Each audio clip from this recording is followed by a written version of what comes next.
HOTTOGO, snap and clap and touch your toes. It's VGC, the video game podcast, with me, Jordan Midler, and Chris Scullion. This week, the Nintendo Direct happened. We're chatting still wakes the deep, and we have some Xbox controversy. But first, how's it going, Chris Scullion? It's good. What song was that? The snap and clap and touch your toes. It's from Chapel Rowan's "Hot to Go," which is a very popular song amongst the youth. Tickets for her UK tour went on sale today, and they instantly sold out. Thankfully, I have connections in the music biz, aka a pal of mine does some tech work, so I will sneak in with him. I suppose you can sell out tickets quite quickly if all you're playing is Motherwell Town Hall. True. I think she's playing the Carling Academy, as I still call it. I think it's the O2 now, but it'll always be the Carling Academy to me. How are you, apart from disparaging Chapel Rowan? I'm good. I'm having internet issues which have been ongoing and annoying, but it shouldn't affect this because this is a wired connection. But basically, my router, the old Virgin Media router's playing up to the point that I think it's having issues with connections, with switching between the kind of. I'm no tech whiz. Here we go. Digital Foundry. You get two different broadband speeds. You've got your 5 thingy and your 2.4, what have you.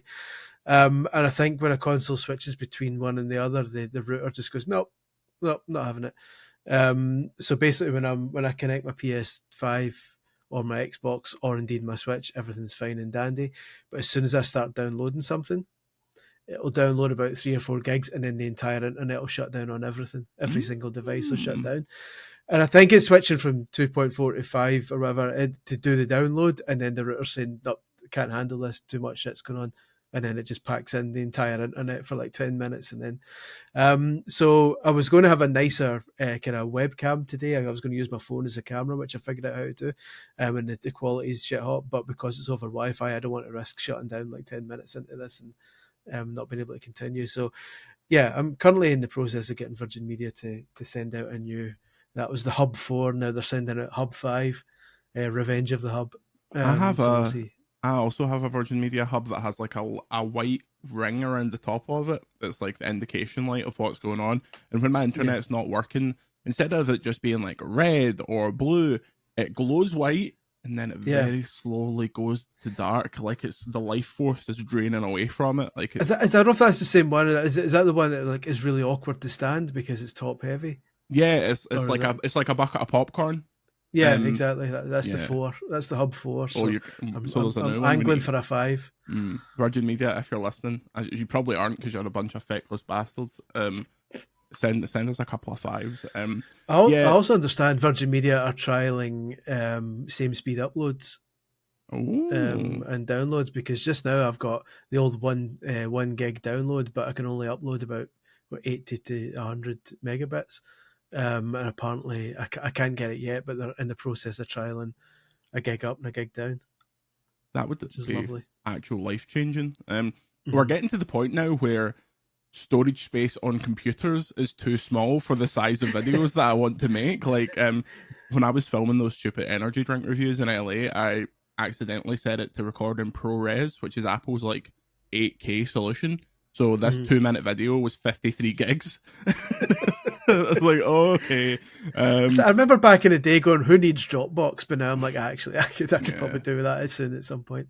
I want to build one of those big towers of storage. Like, is it a NAS or something like that all these boys have? I'd like something like that. Like a 500 terabyte effort. Yeah. It just sits in the corner of my house. Like my cat would love that because he would just sit on top of it and get like radiated.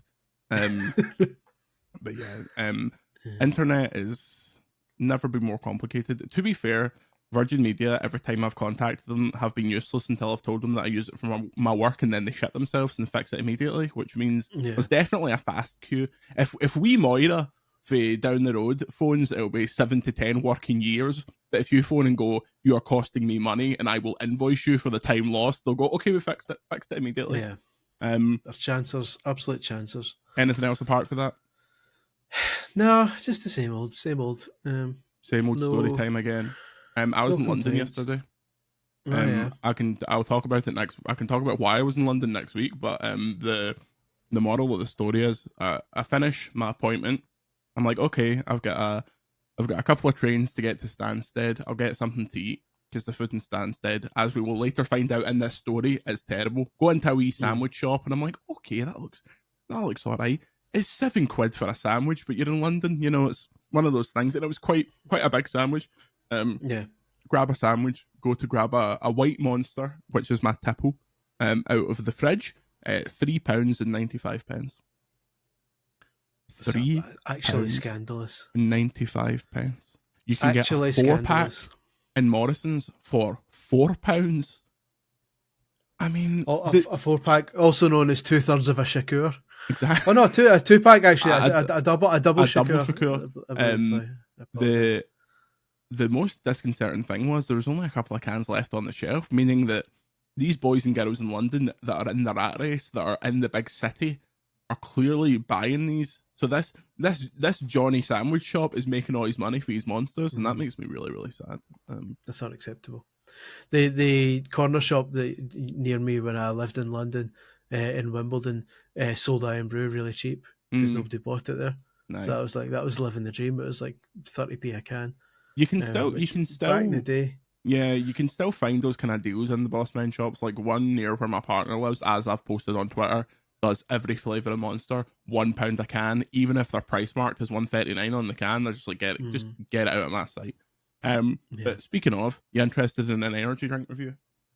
Go for it. I've only got the Iron Brew today, so this week I have C4 Smart Energy, named after an explosive. It's a good start. Exactly. Zero sugar watermelon burst. I tried some of the non kind of like this smart energy style is meant to be like, oh, you're going to the gym, have a little smart energy. I tried the full on energy drinks in America and they were pretty tough. Here's the open. Yeah. It was nice. It's a nice tight can. I mean, are you getting much of the watermelon? Yes, actually, but it tastes like watermelon sweets. Like it's like a Jolly Rancher. Exactly. I was literally going to say a watermelon Jolly Rancher type kind of musk. I'm not sure I'd like that in liquid form. It's all right, but it's not quite flat. It's not quite non-caffeinated, and it's not caffeinated. It's like halfway. Like, see, if you open a can of Diet Coke in the morning, and then by the time you're finishing your work, you're like, oh shit, I forgot I had that can. And you drink it, and you're like, Iron Brew Extra is the worst for that. I would like to, if anyone at AG Bar, which I know they're big fans of the podcast, are listening, sort specifically your Iron Brew Extra. This, for those watching in the video, the bad boy here, the Iron Brew Extra, which is currently called We Can Extra because I believe it's some sort of Euros tie-in. You open a can of Nintendo tie-in from 2006.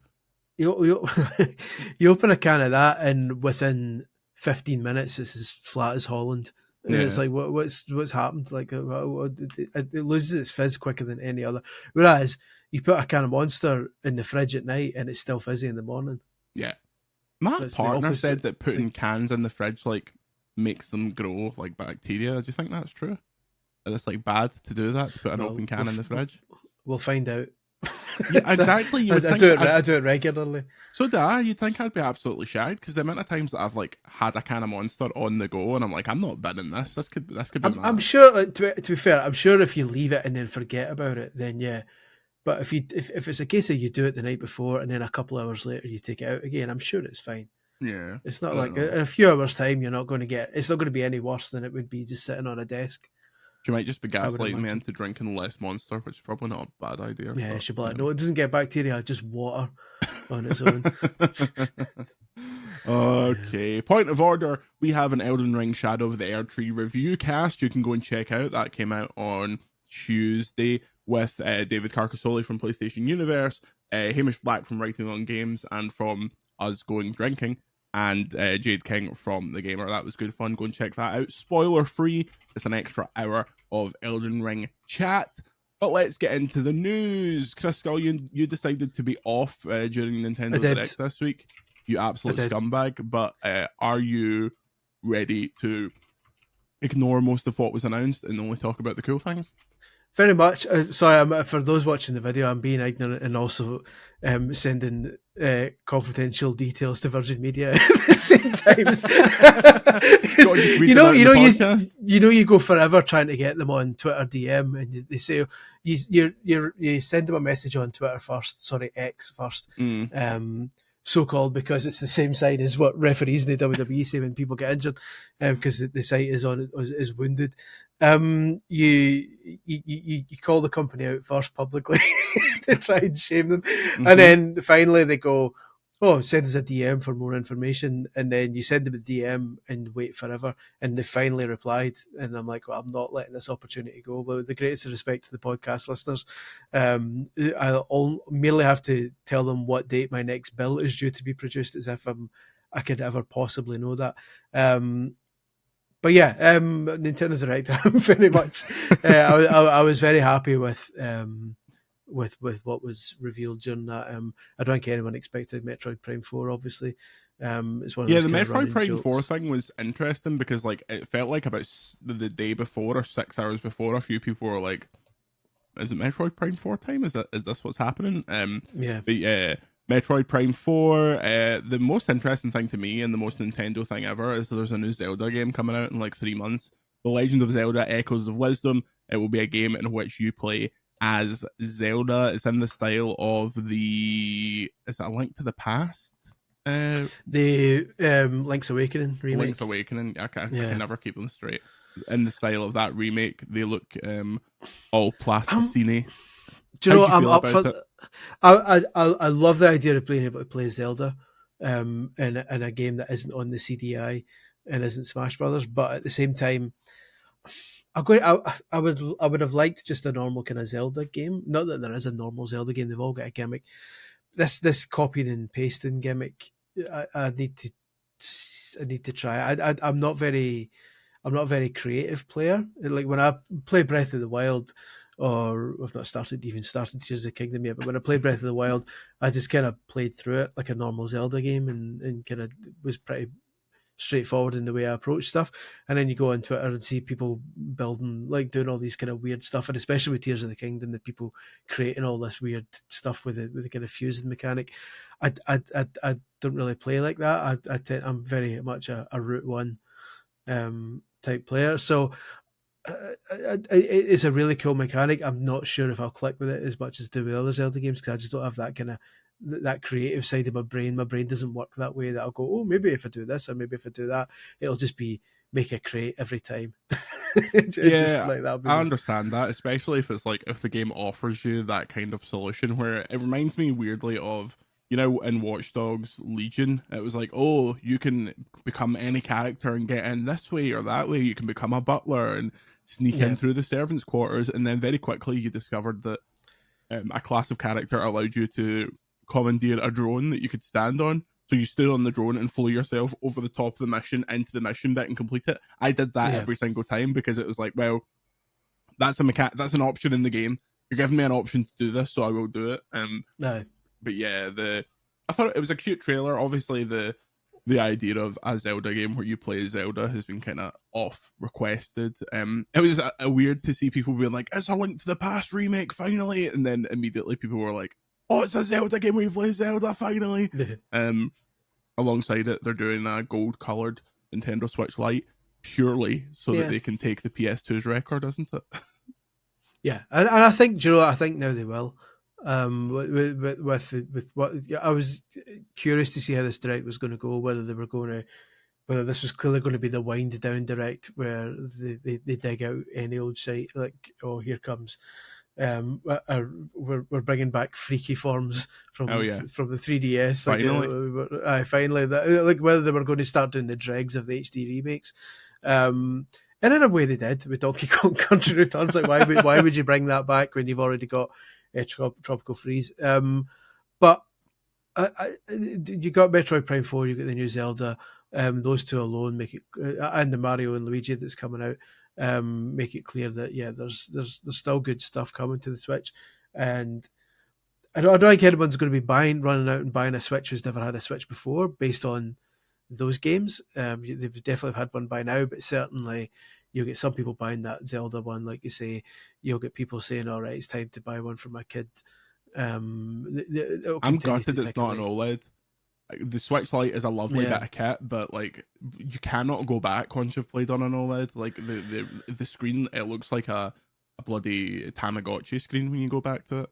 That's just weird because stuff like Zelda is, I hate the term hardcore, but like say dedicated Nintendo fans are the Zelda types. They're the type more likely to buy an OLED than a Lite. I always find it odd that the kind of the more not that Zelda's niche, but it's certainly more niche than Mario. Like it's especially Metroid. Like if Metroid isn't on Switch 2 on day one, what are they playing at? They've done that with them. They've done that with Pokemon before, and obviously Pokemon is like the thing with Zelda is prior to the Switch games, it was never a series that sold incredibly well. It was just like a series that was in the zeitgeist of like gaming, and like Link was obviously an iconic character, but it never sold like Mario. It does now. Like Breath of the Wild and Tears of the Kingdom sold amazingly, but when Pokemon does their special edition Switches, they seem to like go back and forth. So the special edition Sword and Shield and Brilliant Diamond Shining Pearl Switches were both lights, but then the Scarlet and Violet one was like a standard Switch. So it's annoying. It's a way to get you to buy like another Switch, and they are the masters of doing that. Like how many Switches? I think so. I bought 2, and then my current one I was given by Nintendo, but I would have bought an OLED if I wasn't given one. Yeah. How many have you done this generation? I've actually been quite restrained. I got my launch Switch, which kind of lasted me well until the OLED came out, and then I gave my launch one to my nephew and kind of upgraded to the OLED. So I'm only on my second. 3DS days. You never had a light? The light? I really it never appealed to me. It never. I mainly play docked. Fair. So, it doesn't appeal to me massively either, but I got it when new Pokemon. In fact, I was sent that one as well. I don't know what I'm talking about. I got sent it for new Pokemon. I know. I got sent it for new Pokemon Snap, and I was like, okay, this is like interesting. And I was like, oh my god, this is so light that I feel like it's like lighter than my phone. So like I played through all new Pokemon Snap on the Switch Lite, and I was like, if I was in an era where I was taking this like commuting to uni or something like this, I would take this one instead of the big one. But yeah, the 3DS era, I was like going wild with them. I got 3DS, then the XL, then the new 3DS, and the new 3DS XL. Bought faceplates for the 3DS, the new 3DS, which nobody else did. Hence them not doing the faceplates anymore. It, mate. I regret not buying they did Charizard and Blastoise ones for the 20th or 20. It must have been 20th anniversary. It was like, we're doing special edition 3DSs, and it was just a regular 3DS with the Charizard and Blastoise faceplates. It was when they put it was when they put Red, Blue, and Yellow on the Virtual Console. That was their entire like 20th anniversary celebration, and you still can't buy them on Switch. You cannot buy the first 6 Pokemon games on Switch.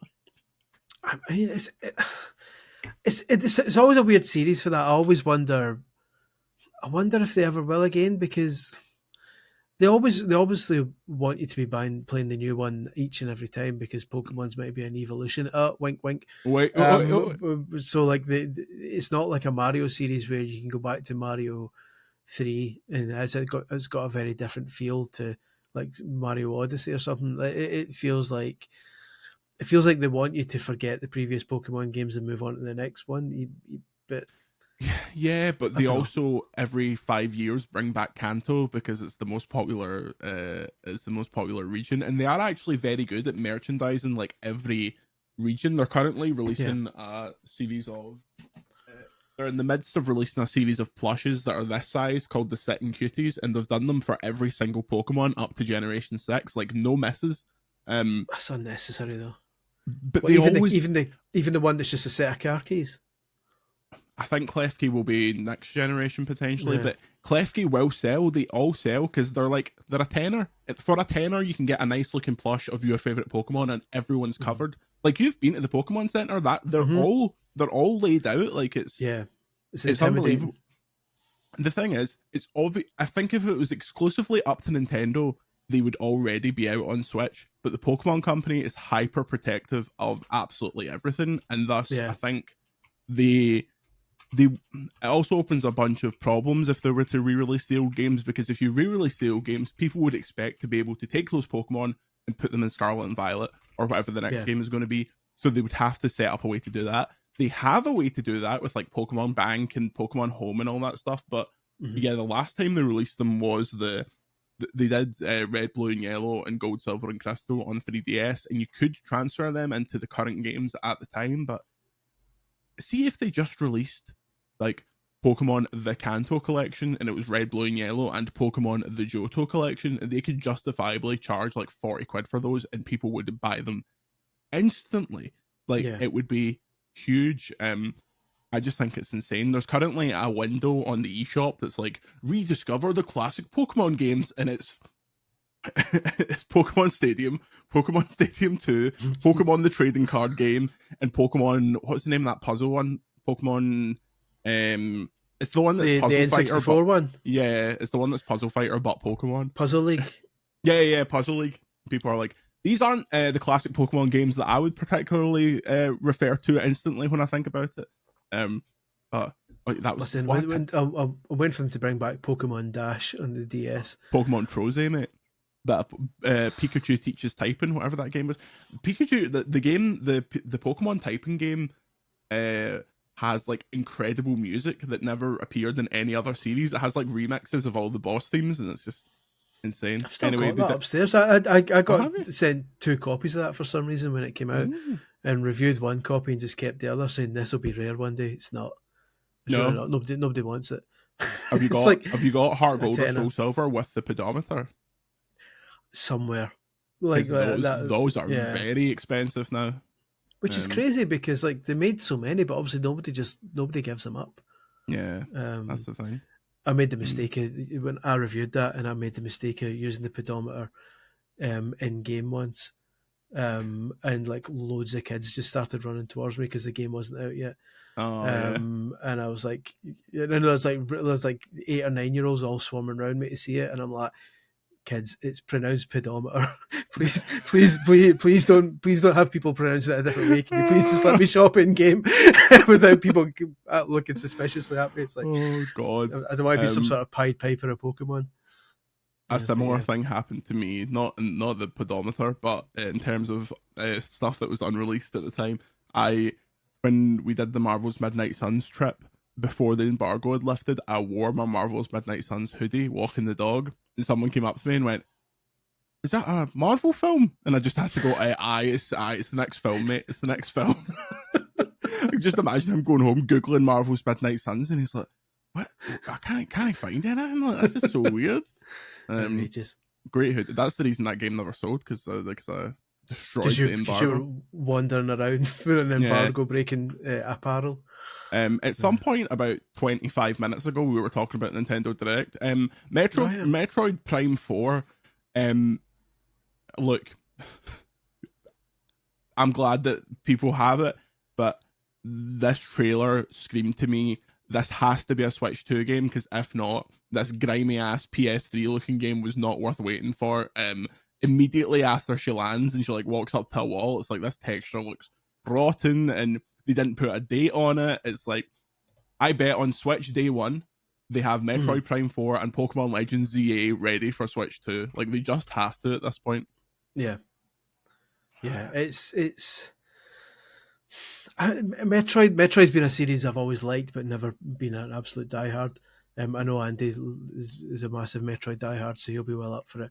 I'm not into Metroid at all, apart from Dread. I thought Dread was fantastic, but the rest of them have just never done it for me. I like them. I've always really enjoyed them, and I'll play 4. But yeah, if it looked like it was pushing the very limits of what the Switch could pull off, and I got a kind of a Halo vibe from it. I was like, I've been looking through who's working on it, and a couple of the Halo Infinite guys kind of moved over and are kind of working on it. It's retro, isn't it? It's retro, yeah, but some people, when you do a cheeky wee LinkedIn browse, some of them have kind of moved from 343 to retro in the last couple of years. There's a bit in the trailer where a kind of barrel thing rolls down the stairs and you go up the stairs and attack, and I was getting kind of Halo Infinite vibes from a Halo Infinite trailer. And especially when she steps out at the end and you can see a kind of vast landscape ahead of her, and it's like, okay, all right. So yeah, I'm up for it, but I'm also up for holding fire to see, because I'm 80% sure this is a Switch 2 game as well, and this is their traditional kind of dual format release that they always do every time a new console comes out. Yeah. Also, later this year, new Mario and Luigi. I have no feelings on this, Chris. Is this a? I saw Andy being like, "We waited all this time for the Mario RPGs to come back, and now we've had 3 of them in the year. Like, what are we doing?" Yeah, I get. I need to wait and see the dialogue in this one, because those games as RPGs are always fine, but as it's the dialogue that makes or breaks them, and there wasn't a lot of dialogue in that trailer. So I need to wait. We need to wait and see how funny it is, because that to me is what defines these games. And so really, who's right, and it is the important thing in that one. And the way Nintendo.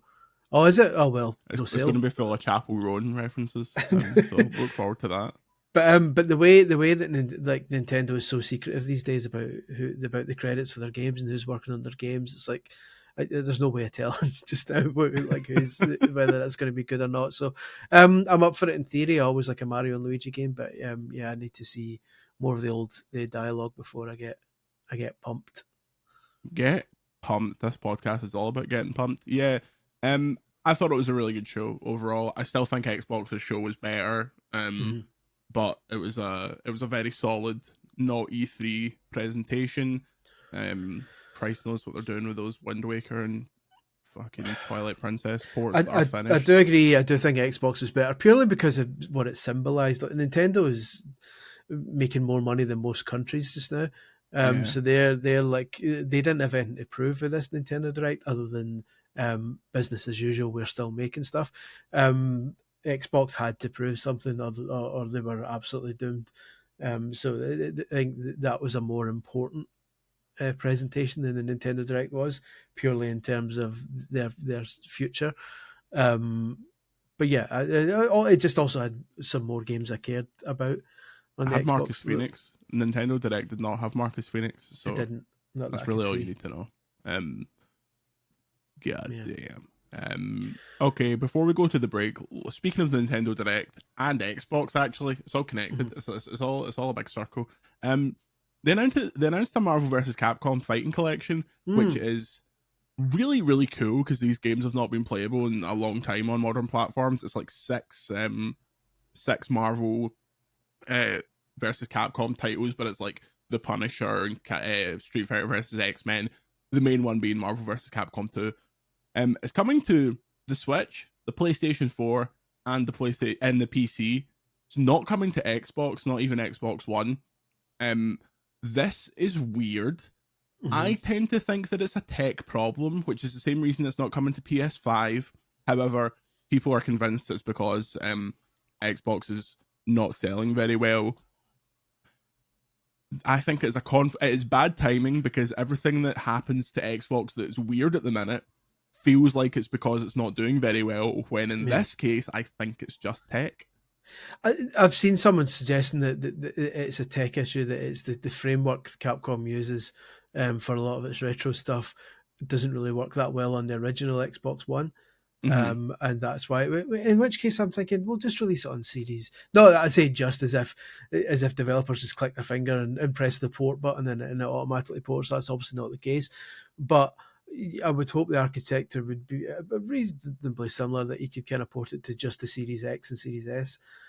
So that apparently it's because it's too old, though. Like, apparently the Xbox One used to support it but doesn't anymore, and the PS5 and the Xbox Series don't support it, but the PS4 is still old enough to support it. Because it's only the PS4 version that there's a couple other Capcom collections that only come to last gen, as opposed to again, not to be Mr.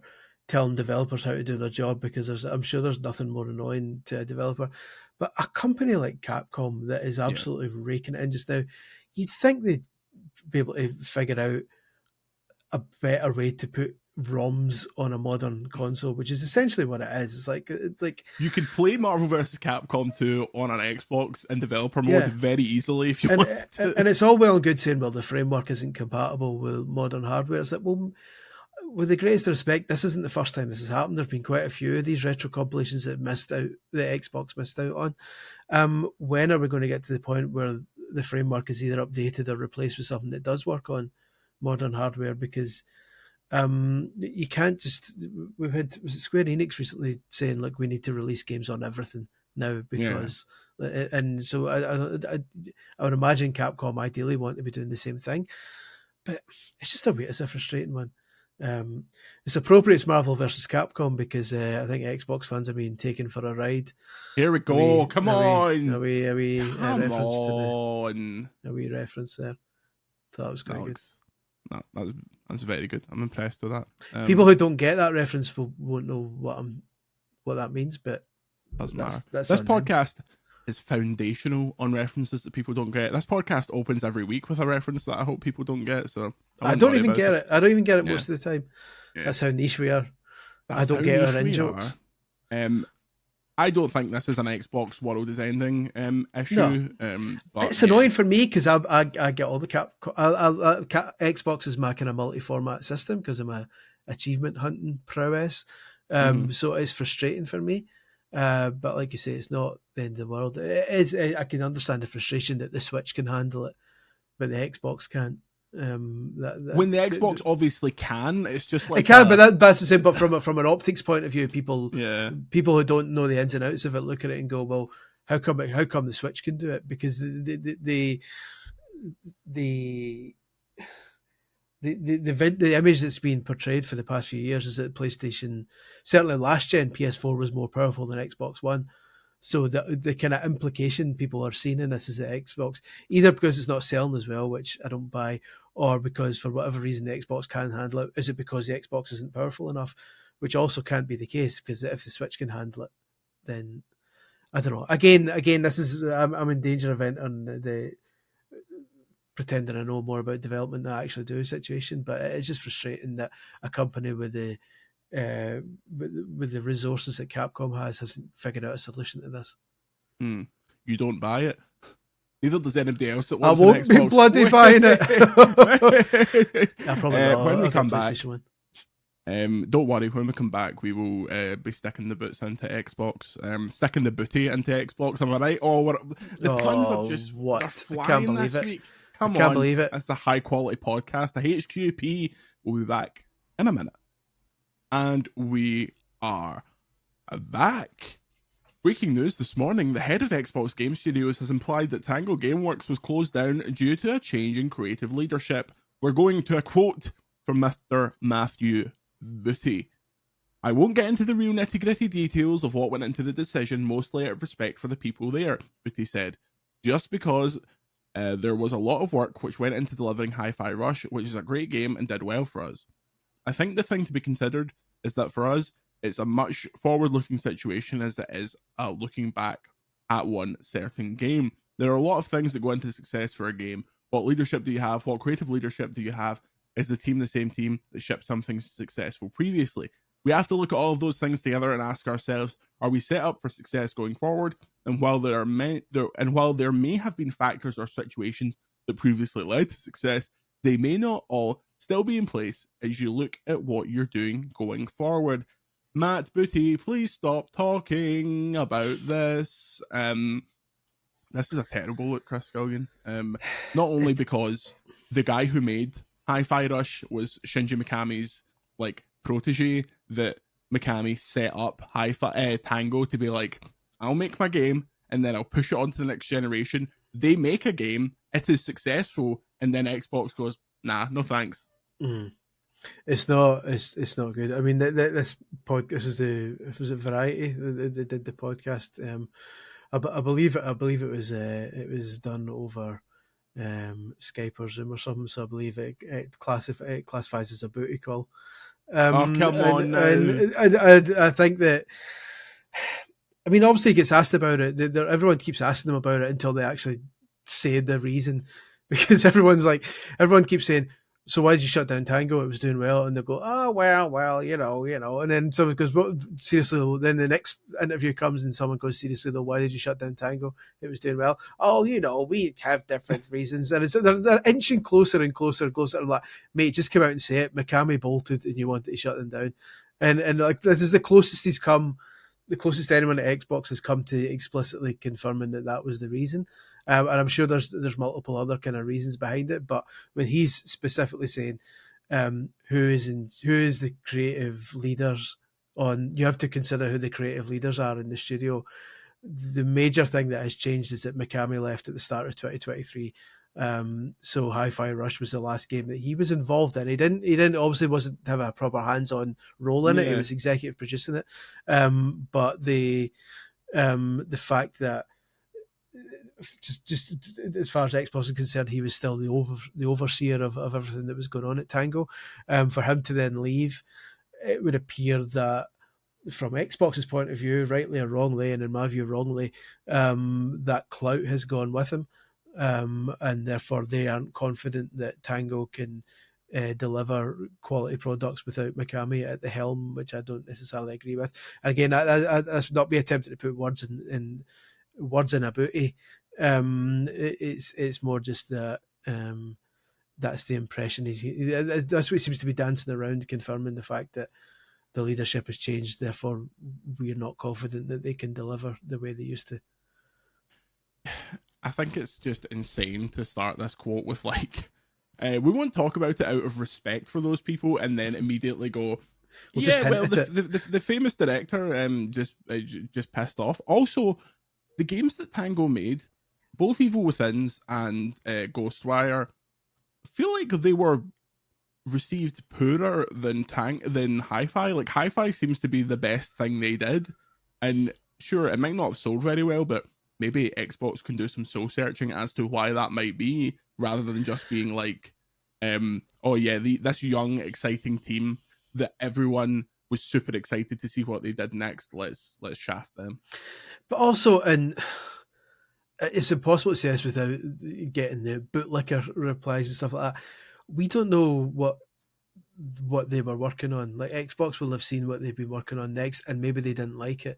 Maybe whatever was coming next. Maybe there was an Evil Within 3 on the way, or maybe they were going back to Ghostwire for a Ghostwire 2, and maybe what they were working on wasn't hitting the standards that Microsoft was hoping for, and they've just went, well, do we let them keep going and release something that's going to damage our reputation like Redfall did, or do we become arseholes now and kind of cut them now, instead of throwing money into a studio that might end up delivering a flop, which again I don't think is the right conclusion to come to.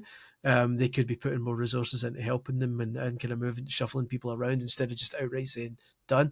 And again, this is all guesswork. We've no idea what happened, but the way he's talking, it sounds as if they weren't confident that what they were going to make next, despite Hi-Fi Rush, was going to be a banger, as the kids say. And I can partly understand that, but I'm not happy with that being the conclusion, because you would think, again, a company with those resources should be able to kind of get around that issue. Yeah, I tend to agree. However, my bigger issue is the comms around this has been terrible. Miserable. I thought they got away with it. Like, after the showcase, they didn't mention it, and it felt like, okay, like, there has to be a better stock answer for Boothie to be able to give for this, and just, like, he's not legally obligated to talk about it. Yeah. This was the comms are always terrible. We've been saying this for like regular podcast listeners will know that we've been saying for ages that Xbox is the bottle the comms constantly. Like, so many people still don't know about Game Pass. We keep going back to that. It's like, just do an advert that tells people what Game Pass is.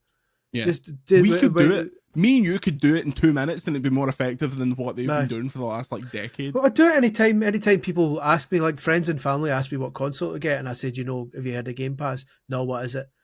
I said, basically Netflix. You pay X amount a month, and you get loads of games, including all the big games they bring out. Oh, really? Aye, that's it. That's all you need. Like, they've never actually just said that to normal people. I say normal people as in people who don't visit video game websites every day and kind of balls deep in the kind of the gaming discourse on social media. The people with the green profile pictures on Twitter like seem to think that just because they know everything that's coming to Game Pass that they've actually been able to get it out there and talked about it. Like the thing that PlayStation does incredibly well, and we use this reference all the time, but it is relevant. Champions League games, first of all, they sponsor the Champions League. Every Champions League game, almost without fail, during an advert, here's Kratos, here's Joel and Ellie, here's the PlayStation 5, here is EAFC, which is the biggest game in the world, like the biggest kind of mainstream game in the world. You associate it with the PlayStation. The thing that Xbox has to do the same thing for Call of Duty this year. Like if they whiff because they used to do telling that. people that Call of Duty is a tenner, like because they used to do that in the 360 era. People associated Call of Duty with Xbox, and then the following generation, people started associating Call of Duty with PlayStation because of the exclusivity deals. And it's sometimes, like you say, it is as simple as that. Sometimes it's just association with brands that everyone who watches the Champions League gets, when they think about video game consoles, they think of the PlayStation because that's what they see all the time. And they need to get back into getting Xbox at the forefront of people's minds, because right now they can have a million great presentations, but the only people who see those presentations are the minority, because the people who watch Summer Game Fest and the people who watch these Xbox showcases aren't the people who define the overall success of a system. They're the minority. If this thing's going to send, if you want to sell tens of millions of consoles, then a stream that's watched by 800,000 people isn't going to change that. They need to reach the mainstream and remind the mainstream, by the way, remember when we were good in the 360, we're still good. When I play 8-a-sides every Thursday, I get asked about games, and I get asked exclusively about GTA and Call of Duty. That's pretty much it. At Christmas time, I get asked what consoles people should get, and my answer is usually, where are your pals? Where are your kids' pals? Where did they play on the last generation for Fortnite and all that stuff? And I know that that's been blurred with cross kind of playing stuff, but Xbox has to get out there, and it's going to be an issue because of that. And Phil Spencer said, like, losing last generation was such a death blow to them because people built up digital libraries, and this is where all their pals play. But they need to just, especially when games are so expensive and money is so tight, they have to make the sell that from, when does it come out? October 25th or something like that. October, November, December, you're essentially paying £31 as opposed to 70. Like, it is I'm not going to say it's like their last chance or anything like that, but it's the last big card to play. It's the last thing they can play, apart from like getting GTA 6 exclusively or something stupid like that. Like, it's the last thing that they can go, this is something that the PlayStation materially does not have. Yeah, the messaging has to be crystal clear as well when they do the adverts. When the Call of Duty adverts start appearing on TV and online, the message can't just be, here's Call of Duty and then the Xbox logo at the end. The message can't even be, get it day one with Game Pass, because people don't know what Game Pass is. The message is to be, and how they word this is what they should be paying the people the big bucks for, but the message should be, get this on day one along with hundreds of other games on Game Pass for X pounds a month. Yeah. And it's long and it's wordy, and they're going to have to figure out a way to kind of cut that down. But you need people to see it right away and look at it and say, oh, this is a subscription thing and I get Call of Duty with it, and know exactly what it is. And that's the key to success, I think.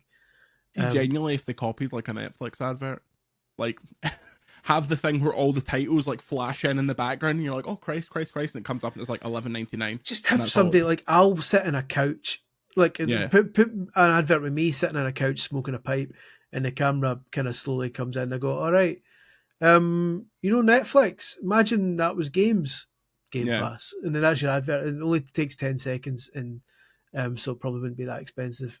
I'll only charge a couple of million. You make a good point though, that even just going Call of Duty is on Game Pass is meaningless, because people don't know what Game Pass is. What is that the name of your online store? Like, is that? Well, you've got PlayStation owners who are subscribed to PlayStation Plus for multiplayer. So as far as they're aware, Game Pass is probably just the Xbox equivalent of that. Now, they don't know that it's actually the subscription service. So there's an education process needed, pretty much. Also, I think that Xboxes that are sold in October, November, and December should come with 3 months of Game Pass, so they can say if you buy an Xbox, you get COD for free. They need cinema adverts where they basically show a montage of the games they just showed during the summer Game Fest thing, Indiana Jones and all, Fable and the like, and then at the end in big letters it says, "Get them all on day one on Game Pass, X amount per month." Yeah, that's it. Just say it with big white. It's letters. Not difficult. White letters on a black screen. It doesn't need to be like fancy. Just show a load of games that look cool, and then say you can get these all for. I can't even remember how much it is a month now. It just renews. It's like $11.99. Is that the? Something is like that the? Yeah. Don't even complicate people with the tiers and say, "Oh, there's PC," and then there's got to say that's what Microsoft would do, though. I know. They would come up with a big spreadsheet and people would just go, I don't get. No, never mind, mate. I've got a play. It's fine, honestly. Thank you, but I've got a PlayStation, mate. Anyway, before we go, you reviewed Still Wakes the Deep, a Scottish game. How is it? What's the deal? I hear that people say the C word in it. The C word is used liberally, which is appropriate because it takes place in the sea. It's set in 1975 on an oil rig. Thatcher of Scotland. I know. When I was first told about this game by like a PR who was working on it like a couple of years ago, because it's a Scottish game, like someone kind of got in touch with because it's only me, you, and Keza McDonald. We're the only Scottish people ever to exist, and they basically said that's a game you might be interested in when it comes out. Do you want to hear the premise? Is that okay? And they say it's set in the 70s on an oil rig in Scotland. I'm like, wait a minute. I'm like, you need to be careful with this because there was a notable oil rig disaster in Scotland that a lot of people could get really sensitive about. But thankfully, the game itself is all kind of sci-fi, and there's no kind of you wouldn't play this game and go, wait, this reminds me of that incident. Yeah, it's really good. It's a Chinese room, so it's the people who did the Rapture one. They always forget everybody's gone to the Rapture. Everybody's gone to the Rapture, and Dear Esther. So it's a walking sim of that ilk, but it's got more action in it. It's not just kind of slowly walking from place to place. So you're on an oil rig and you're just about to get sacked, and just as you're about to get in the helicopter to leave to go back to the mainland, the drillers who are drilling for oil hit something at the bottom of the sea, which it quickly emerges as some sort of alien life form. And it kind of basically infiltrates the rig, and you've got to kind of rescue people while trying to get off the rig at the same time. And it's just really well paced. It's a brief, maybe 4 to 6 hours to play through. The dialogue and the acting is sensational. It's really, for so many years, we've had awful Scottish characters in games. I'd say 75 to 80% of them weren't voiced by Scottish people. This is all the Scottish characters in this are voiced properly with a proper Scottish voice cast. Karen Dunbar's in it, who plays one of the. Did she play almost angelic? She plays like an engineer. Oh, you're in the shite now, and all that kind of stuff. So the patter's funny. The word "fud" is used liberally, which I'm quite happy with.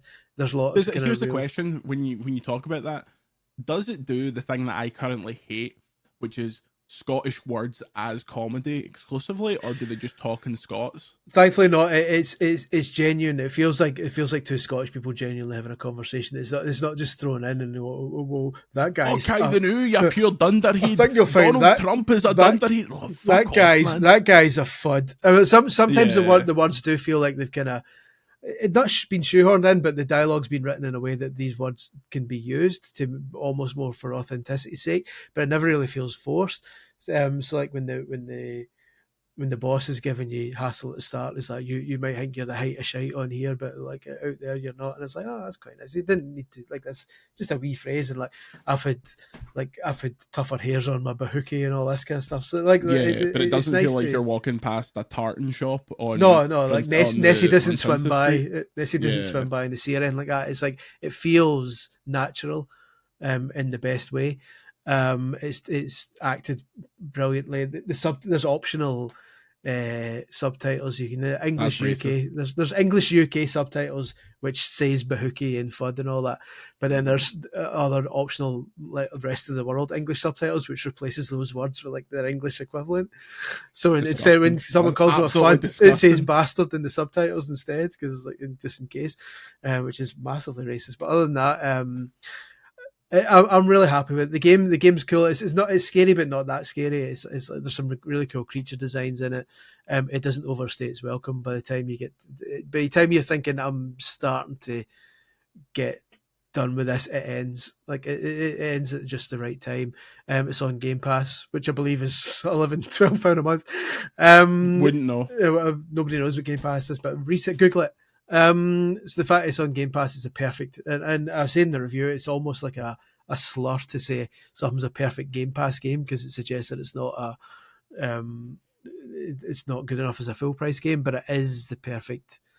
It's a great wee game that you can kind of play for. You can finish it in a night or two, say that was good, and then move on to something else. There's no replay value whatsoever in it. It's just a nice wee story. That's just nice to have a Scottish kind of horror story for once. It's nice. Really happy with it.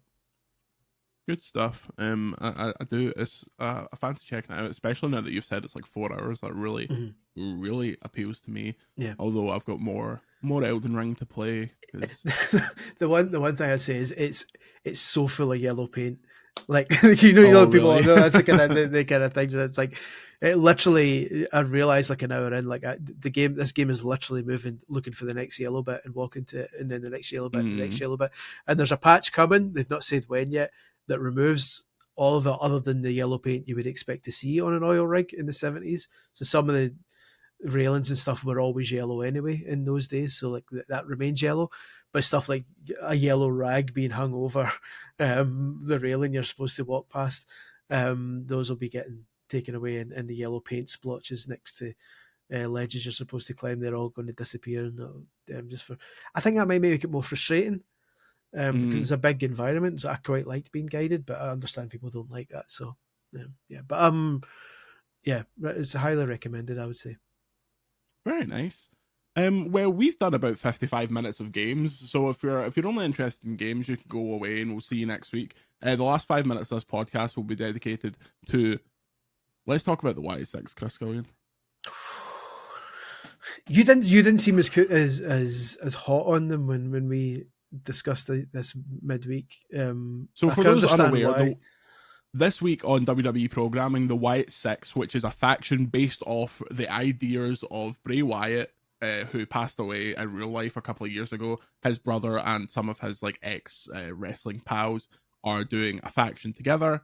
And they debuted. They've been kind of teasing their debut with like ARGs and spooky shit for a while now, but they fully debuted on Monday, where it was implied that they killed some people.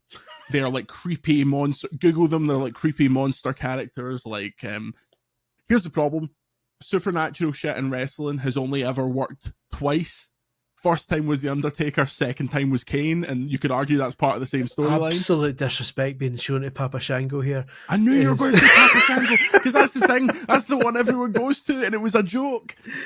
Listen, the Ultimate Warrior bled black ink from his face, and a referee vomited backstage. That was just the drugs that Jim Hellwig was banging. True, allegedly. Not allegedly, definitely true. Well, God rest him at least. No, he was a prick. No, he's in hell. The thing is, though, supernatural stuff now always turns out daft when they have to actually wrestle, because now the in-ring product of wrestling is fully transitioned into, when we're in the ring, it's a sport. It's like an actual kind of competition kind of thing. It's more realistic, rather than when it was like superhero fighting back in the day. So while I think all the character stuff around this is cool, I don't know how they translate it into the ring. I'm hopeful just now, because they haven't actually shown any sign of any kind of paranormal stuff yet. All the stuff they've been teasing them with could be explained by them hacking the WWE, and all the videos and stuff they've been showing have very much had a VHS kind of home movie feel to it. It gives a kind of Charles Manson vibe to me, like a Texas Chainsaw Massacre type situation. So far as I can tell, they haven't gone heavy on the supernatural. There's certainly not a Firefly Funhouse like where there's like an alternate dimension or any of that kind of stuff. My hope is that it stays that way and that they become like almost like a bunch of nudge nudge wink wink serial killers without actually killing anyone, that everyone backstage is terrified of them because they're just lawless and they'll just attack anyone because that's the other problem though, like when you put someone like that in a match for a title, is like, did this person like sign a contract with Adam Pearce to have this battle? Like, I think it would be interesting, and I've always wanted them to try this, a full-on storyline where there is no actual matches, like it's just a threat that wrestlers have to contend with, and it's like, we're not settling this in the ring. There's they will eventually fight, but it will be like backstage. It won't be like a ding ding ding. Samantha Irvin won't go, the winner is Uncle Howdy. It's like, that doesn't work for me. No, I don't know. I'm concerned about the wrestling itself because I don't know. I love Nikki Cross, and that's just a good Scot and all that kind of stuff. Scottish lassie. But I don't think anyone would ever say she was top 3 like in-ring performers. I think she's a solid worker. Certainly not in the modern era. Like, there's so many good like female wrestlers. So they're going to have to work out a style that kind of plays off the kind of the creepiness and how violent they are, rather than actually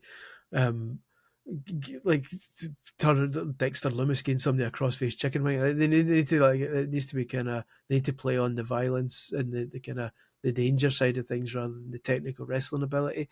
I like the outfits. I like the kind of designs are really cool.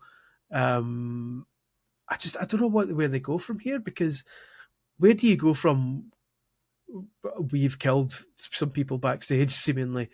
Like, how does Chad Gable get involved because he was the most prominent one? Do they start a feud with LA Knight because he was the last person who fought Bray Wyatt? Because that was the feud until he died. Do you just start from scratch? Do they add, is the 6th member Bray Wyatt, or is the 6th member Alexa Bliss and she's just not coming back until later? There's a lot of questions that remain unanswered. I think tonight, as we record this on Friday, tonight's going to be awkward because I don't see them being on SmackDown. And so they're going to have to just pretend that what happened in Raw didn't happen until next Monday, which is going to be odd. So yeah, there's a lot of questions. I think from purely from the point of view of that one 5-minute vignette, I thought was excellent. I thought it was well filmed and it was quite creepy. But the big question now is, where do they go from here? But I have faith. You've got to have faith, as a great man once sang. Fred Durst Fred Durst? Fred Durst performed last weekend wearing like a high-vis jacket, like a full-on like a Janny jacket. I was a big Limp Bizkit what do you think they called? I also like Limp Bizkit. Those first 2 albums are fucking great. The footage of them at Woodstock '99 or whatever it was, and they're playing break stuff, and it's like, honestly, it looks like 50 people should be dead because the crowd is going so mental. Like, we need to bring that back. I misheard a lyric back in the day, and it was the mishearing still made sense. It was maybe slightly more graphic, but when in break stuff, when he says the next one to complain leaves with a blood stain, I always thought he said the next one to complain leaves with a butt stain, which still works because they basically shot themselves out of pure fear. So I thought it still worked. So it's one of those rare situations where I'm happy with it. I'll stand by it. Think we can get Fred Durst on the podcast? He's doing nothing now. What was the name of the Wes Borland? Is that I liked his like DJ Premier stuff like that. What about the guy from Stained? He can't be. Is he still kicking the ball? Are Stained the it's been a while? Is that Stained? Yeah. Been a while.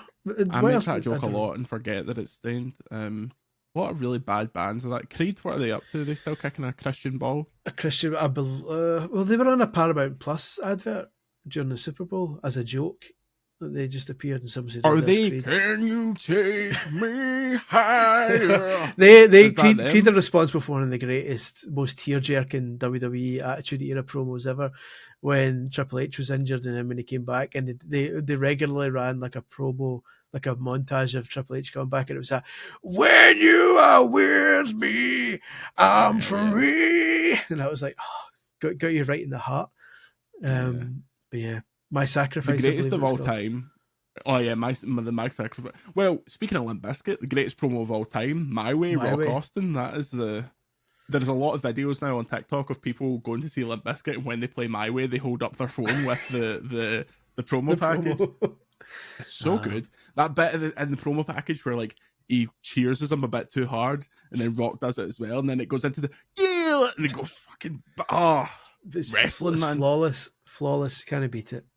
Good proper art. Speaking of proper art, that's it for VGC, the video game podcast this week. Send comments, questions, and concerns to podcast@videogameschronicle.com. Thank you for listening. Thank you to the GOAT Grant Kirkhope for providing the theme music. Until next week, you can follow me on Twitter @Jordan Midler. You can follow Chris on Twitter @Scully1888. Until then, say goodbye, Chris. Goodbye, Chris. And we'll see you next week.